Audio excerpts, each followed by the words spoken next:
Olá! Hoje a gente vai mergulhar em uma das maiores disputas intelectuais da história. É uma viagem lá para o coração do pensamento medieval, onde uma única pergunta podia coroar ou simplesmente destronar uma rainha.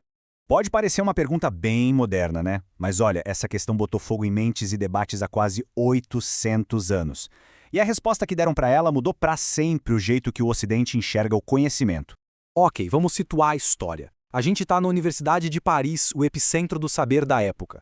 E um homem, Tomás de Aquino, está prestes a defender o que parecia impensável, que a teologia não é só uma ciência, mas a mais nobre de todas elas. Tudo começa, na verdade, com uma crise.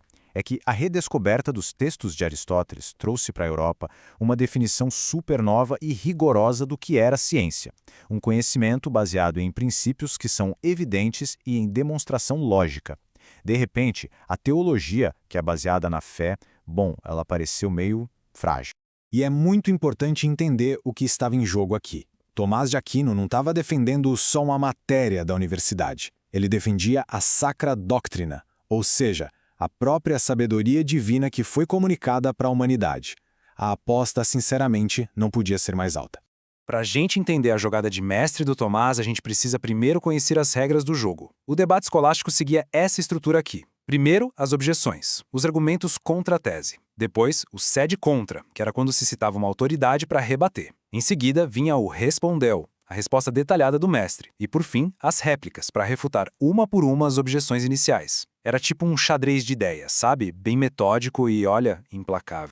Agora, vamos dar uma olhada nas armas que estavam apontadas contra a rainha. Eram dois argumentos bem poderosos, baseados nessa nova lógica de Aristóteles, tentando destronar a teologia. A primeira objeção vai direto no coração da questão, a certeza. O argumento é bem simples. Pensa na geometria. Ela parte de axiomas que ninguém questiona. Já a teologia parte de artigos de fé, como Deus se fez carne, algo que, muita gente duvida. Como ela pode ser superior? Então, o ponto central é esse. Se a nobreza de uma ciência vem da sua certeza, a matemática parece muito mais nobre que a teologia. Parece um checkmate, não é verdade? O segundo ataque foca na autonomia. Os críticos perceberam que a teologia usava o tempo todo conceitos da filosofia para definir coisas como pessoa, substância, causa. Parecia que ela precisava de uma espécie de muleta da filosofia.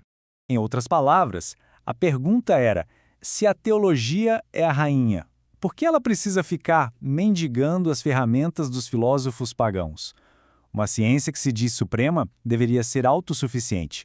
A acusação aqui é de fraqueza, de inferioridade mesmo. Mas é exatamente aqui que o jogo vira. Tomás de Aquino não se defende apenas não. Ele contra-ataca com uma elegância e uma força impressionantes, executando um verdadeiro gambito da rainha intelectual. Vamos ver direitinho como ele faz isso? Ele começa citando a autoridade máxima, a Bíblia. A sabedoria divina envia suas servas para convidar as pessoas. E quem seriam essas servas? Justamente as ciências seculares. Ele inverte completamente a acusação. A filosofia não é a mestra da teologia, mas sim a sua serva. E então ele faz sua declaração, de forma direta, sem rodeios. A doutrina sagrada não é só igual às outras, ela transcende todas elas. Tá, mas como ele prova isso? Agora, a lógica por trás da afirmação dele é o que é realmente genial. Ele analisa as ciências usando 3 critérios. Primeiro, a certeza. A ciência humana vem da razão, que falha. A teologia vem de Deus, que é infalível. Segundo, o objeto. As outras ciências estudam coisas finitas, criadas. A teologia estuda o próprio Deus, que é infinito. E terceiro, o objetivo. As ciências buscam fins temporários, tipo saúde, riqueza. A teologia busca o fim último de toda a existência, a felicidade eterna. Em todos os quesitos, a teologia ganha de lavada. Mas ainda fica aquela pergunta incômoda no ar. Se a teologia é tão certa assim, por que a gente sente tanta dúvida? A resposta de Tomás é, sem exagero, uma das analogias mais brilhantes da história da filosofia. Exatamente. A matemática parece cristalina, já a teologia, para muita gente, parece obscura. Como é que se concilia isso com a ideia de que a teologia é a ciência mais certa de todas? E esta imagem ilustra a resposta com perfeição. Tomás pega emprestado de Aristóteles a imagem do morcego e do sol. Pensa comigo, a verdade divina é como o sol, a fonte máxima de luz. Já o nosso intelecto, ele é como o olho de um morcego feito para a penumbra das coisas materiais. A nossa dúvida não vem da falta de luz na teologia, mas do excesso de luz, que ofusca a nossa capacidade limitada. A obscuridade, no fim das contas, é um problema nosso, não da verdade. O argumento de Tomás não só venceu o debate lá em Paris, mas deixou um legado que moldou profundamente o pensamento ocidental. Primeiro, ele estabeleceu a ideia de que a verdade é uma só.